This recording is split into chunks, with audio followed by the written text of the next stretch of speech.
Olá, bom dia, Deus te abençoe poderosamente, que a graça de Deus, a graça do Senhor continue sobre a sua vida, que o Senhor reine sobre você, que o Senhor continue abençoando a sua casa, em nome de Jesus. Estamos aqui mais uma vez para crescermos no conhecimento de Deus, na graça do Senhor Jesus Cristo. Eu quero, nesse momento, fazer uma reflexão com você, a palavra de Deus, no capítulo de número 24 de Lucas 24, né? Lucas 24, os versículos de número 49. Lucas 24, apenas o versículo de número 49. Glória a Deus, glória a Deus. Mas nós podemos pegar junto conosco também 46 a 49, que diz o seguinte, falando da grande comissão, a procuração aos cristãos. A Bíblia, a palavra de Deus, nos lábios de Lucas, nos diz assim: e disse-lhes, assim está escrito. O próprio Jesus dizendo, assim está escrito.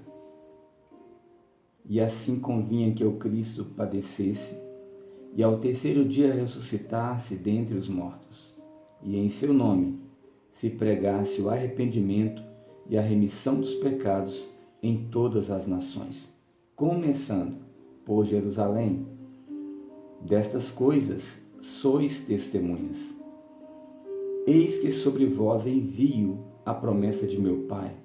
Permaneceis, porém, na cidade de Jerusalém, até que do alto sejais revestidos de poder.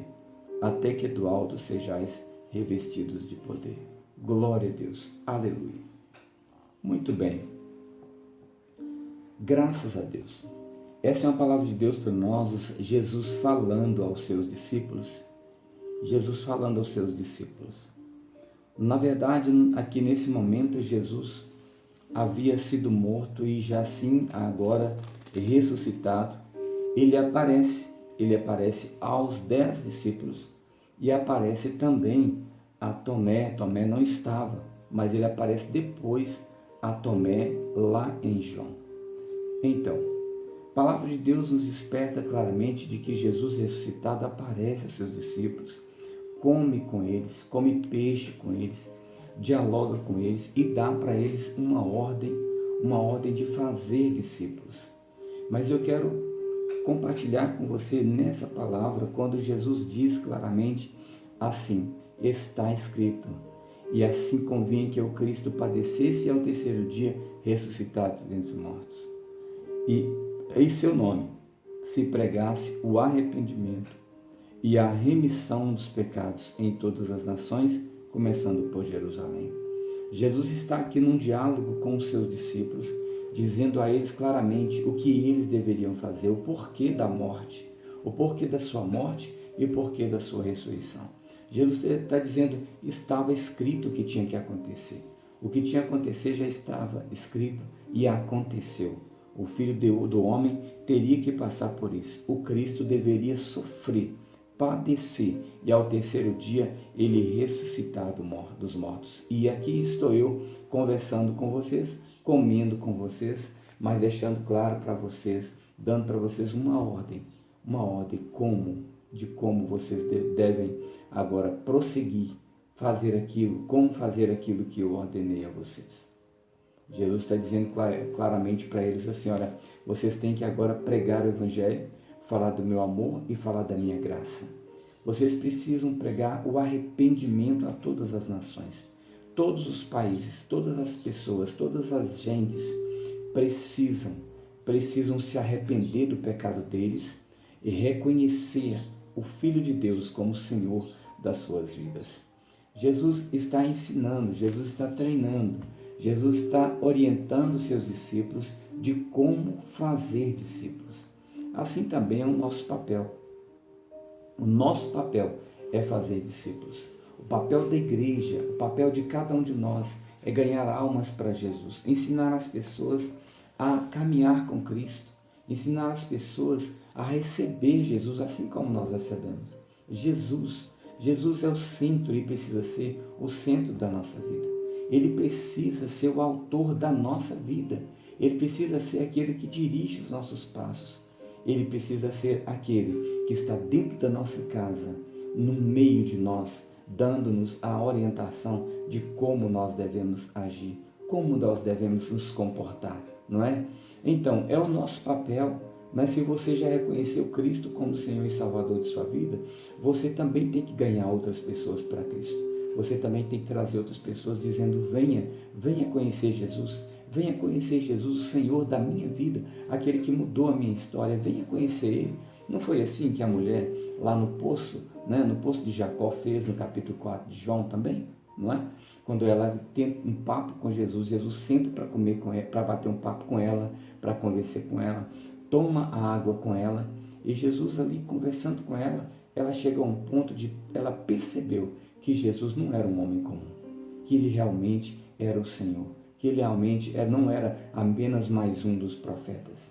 Jesus revela-se a ela, deixando claro para ela quem Ele era. E então, naquele momento, aquela mulher se admirou de Jesus. Ela ficou impactada.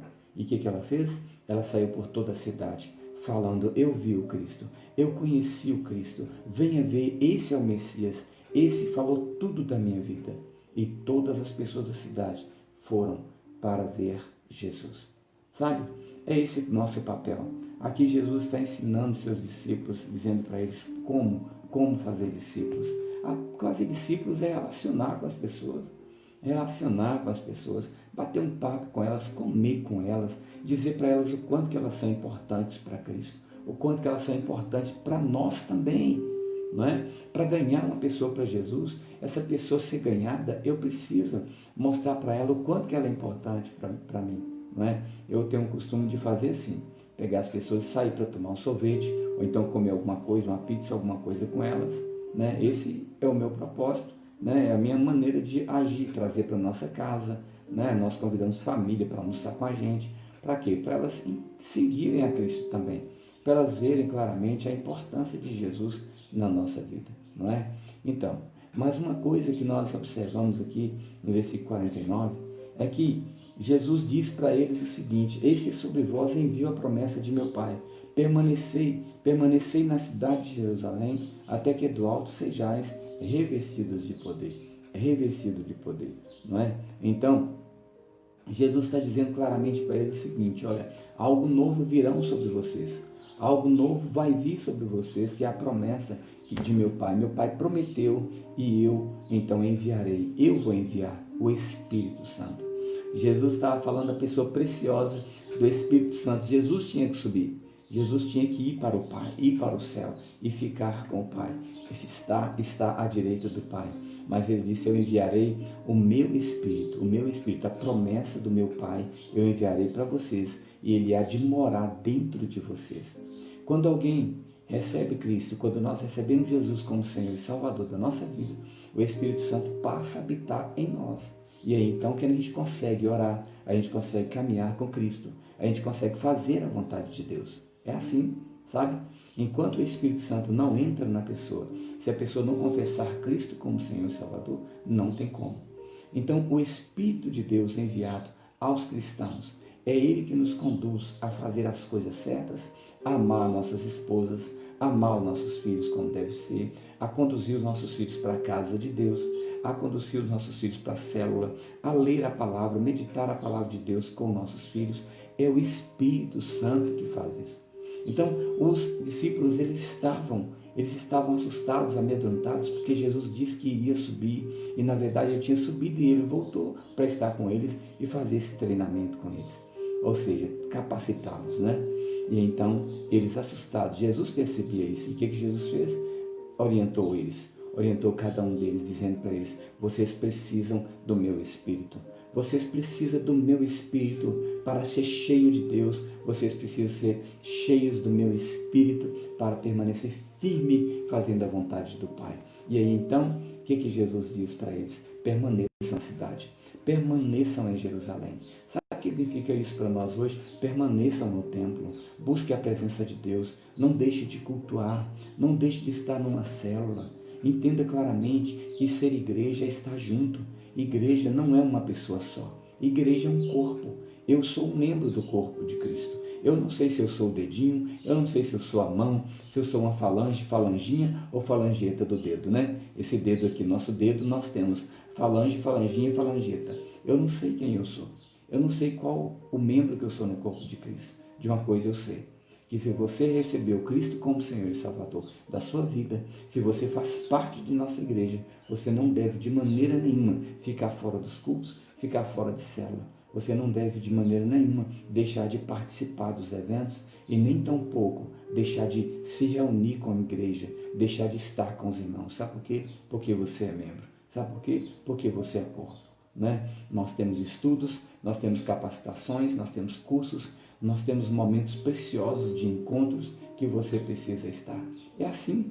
Então ser igreja é muito mais do que nós imaginamos. Para nós, hoje nós entendemos claramente que se nós queremos receber mais de Deus, poder do alto, nós precisamos permanecer cultuando. Então, os discípulos permaneceram na presença de Deus. Eles permaneceram em Jerusalém, como Jesus disse. Jesus os orientou dizendo para eles: permanecei na cidade de Jerusalém, até que do alto sejais revestidos de poder. E eles permaneceram. E a palavra do Senhor chama a nossa atenção que no livro de Atos, no capítulo 4 em diante, até o versículo 8, Jesus diz para eles de novo: não ausenteis de Jerusalém, mas confie na promessa que eu disse para vocês. E eles permaneceram na cidade. E a palavra do Senhor diz claramente para nós que no capítulo de número 2, os versículos número 1 em diante, a promessa se cumpriu. O Espírito Santo de Deus desceu no dia de Pentecostes e todos eles foram batizados com o Espírito Santo e foram cheios do Espírito de Deus, cheios da graça, cheios da unção. E eles revolucionaram o mundo, se tornaram grandes homens de Deus. Deus quer fazer de você um grande homem de Deus. Deus quer fazer de você uma grande mulher de Deus. Mas isso não depende somente de Deus. Depende de você. Depende de nós. Eu preciso me entregar. Eu preciso permitir. Queria trazer para você essa palavra. Uma pequena reflexão da importância de ser um discípulo de Jesus. Da importância de fazer parte da igreja de Deus. Você está sendo chamado. Você tem um chamado. O Senhor te chamou de você para fazer de você um grande homem, para fazer de você uma grande mulher, um profeta de Deus, uma profetisa de Deus, um líder, um grande líder de célula, para ganhar jovens se você é jovem, para ganhar homens maduros, adultos se você é maduro, mesmo se você está na sua velhice, não importa, Deus está chamando você para ganhar pessoas da sua idade para Ele. Mesmo se você é um adolescente, Deus quer usar você também. Abra o seu coração, se entregue completamente ao Senhor. Lance fora todo medo, vergonha, timidez. Lança fora essas coisas. Porque quando nós somos cheios do Espírito Santo, nós temos coragem, temos ousadia. Por quê? Porque nós temos o Espírito de Deus. Esse Espírito que faz isso conosco. O Espírito de Deus. Que Deus possa te usar poderosamente. Fazer de você aquilo que Ele pretende. Um grande profeta, uma grande profetisa, um grande homem, uma grande mulher de Deus. Seja cheio do Espírito Santo, busque a presença do Senhor. Não fique fora da casa do Senhor, não fique fora do templo, dos cultos no templo, não fique fora das células, não deixe de estar com seu líder, não deixe de estar com seus irmãos. Vamos crescer, porque Deus tem muito a fazer através de mim e através de você. Deus te proteja, Deus te guarde e faça resplandecer o seu rosto sobre você. Tenha misericórdia de você, em nome de Jesus. Que sobre ti o Senhor levante seu rosto e te dê a sua paz que você precisa. Deus abençoe toda a sua casa, toda a sua família. Faça cumprir a vontade dEle na sua vida, porque Deus quer usar você até mesmo para mudar a história da sua casa, mudar a história da sua família. Se entregue ao Senhor e deixe a Ele te usar. Deus te abençoe poderosamente. Em nome de Jesus. Se você quiser mandar para nós uma mensagem aqui no Face, falando, quem é você, onde você mora, nós temos célula que você pode participar. Nós temos células que você vai ser muito ricamente abençoado. Vamos orar? Eu quero orar com você. Pai de amor, Deus de graça e de bondade, Eu quero glorificar teu nome e te exaltar, dando ao Senhor a honra, a glória, o louvor e toda adoração.